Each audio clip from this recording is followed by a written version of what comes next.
San Diego Comic-Con over the weekend, Akiva Goldsman was talking about the future of Star Trek, and he revealed his plans. Star Trek Year 1. Should they? Shouldn't they? Is there any chance Skydance will even let them? Welcome to the Tachyon Pulse podcast. Our tachyon pulse has been unable to completely penetrate the anomaly. Okay, so we were talking about this a couple of weeks ago, but we weren't sure of the details. We just knew at the time that Akiva Goldsman, executive producer currently on Star Trek Strange New Worlds, was talking about continuing Star Trek Strange New Worlds into the original series era.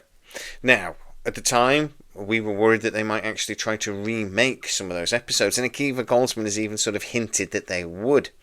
But now we're actually starting to get a few details, and we figured out that, look, Strange New World started 10 years before the original series started. 10 years before the original series started. It's going to end roughly 5 years before the original series started, but Kirk was captain for those 5 years. So, in theory, this Star Trek Year 1 would start with Wesley as Captain Kirk, taking over from Pike. And then we would see those missing years, those 5 years. We would see, obviously, characters like Uhuru and Scotty. Scotty obviously becoming the chief engineer at some point in that 5-year period. We would see characters come on board like Sulu. And we would continue to see the character arc of actors, to be honest, Ethan Peck's Spock, who at the moment isn't acting much like Spock. And he's embracing his human side. So we would get to see what happens there.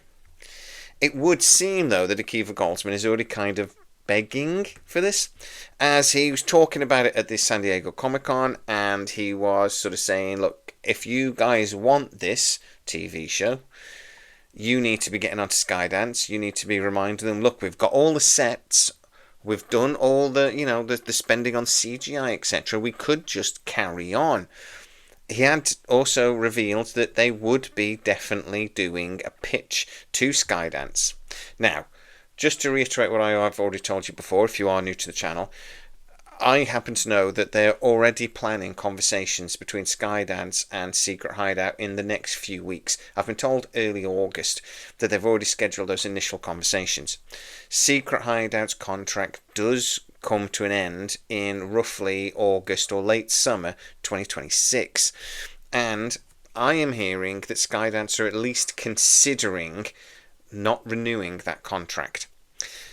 There is also some whispers I'm hearing that actually Skydance's plan is to take Paramount Plus and try to merge it with a couple of other streaming providers to create like super bundles in order to take on the likes of Disney, Netflix, Amazon. The likely partners there are probably Apple, which Skydance already has a good working relationship with. They produce a lot of TV shows, including Foundation, for Apple. But also the Peacock network that has actually been apparently looking for a partner for some time. They would be able to create a bundle together that would come under one price for people to buy. I'm hoping that would become international, because Peacock at the moment isn't available in the UK, and I don't think it is in Europe either. So it would be fun to see that develop. Hey, maybe even HBO Max. That is a possibility as well. Basically, it would be the smaller of the current streaming providers ganging up together. Paramount Plus is at least profitable at the moment, but it has really stagnated. It hasn't really grown much. It saw a spike basically through Yellowstone, but since then, not much. So, those are the facts. We don't know if Skydance are going to give them a new deal, but basically, the Secret Hideout have got a couple of shows they're planning to pitch to convince them to do it. They will obviously want a third season of Academy, and they are really throwing that as a Hail Mary pass. They are throwing everything into that show. They've got Oscar-winning actors. They've got Robert Picardo, a fan favourite.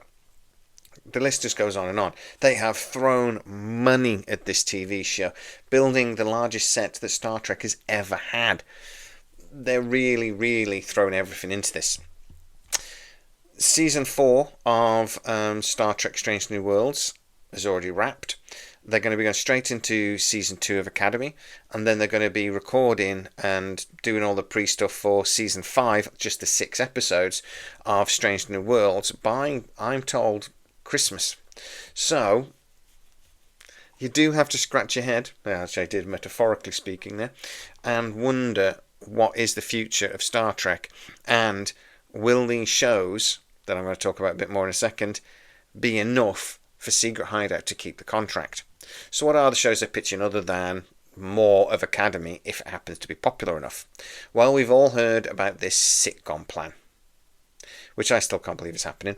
Tandy Newton, who obviously is going to write in for Academy, which makes me think there's going to be more comedy in Academy than maybe Disco had, etc.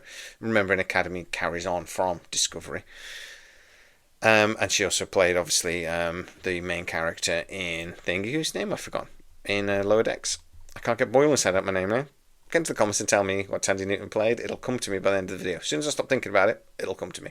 But anyway, so she is apparently co-writing this sitcom idea, which is supposed to be a work-based sitcom. So think about The Office in space. 30-minute episodes, a proper like little sitcom. We don't really have sitcoms anymore. Do you remember when they used to have sitcoms like Friends and then The Big Bang Theory? They don't really do it anymore. I don't know why. But Star Trek are going to do it, whether we like it or not. Well, that's what they want to do anyway. The other thing they're trying to do, though, is this Star Trek Year 1.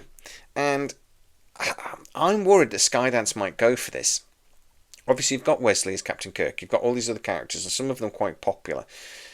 I do think that show losing our Captain Pike, our Anson Mount, would be difficult, because I do think he is the captain of this ship, and it would be difficult to lose him, even though obviously we know from Menagerie what happens to him, and that'll be, God man, imagine that as a season finale in the 5th season, 6th episode. Oh my God, I'll cry my eyes out. I love Anson Mount as Pike. So we're going to get Wesley as Captain Kirk.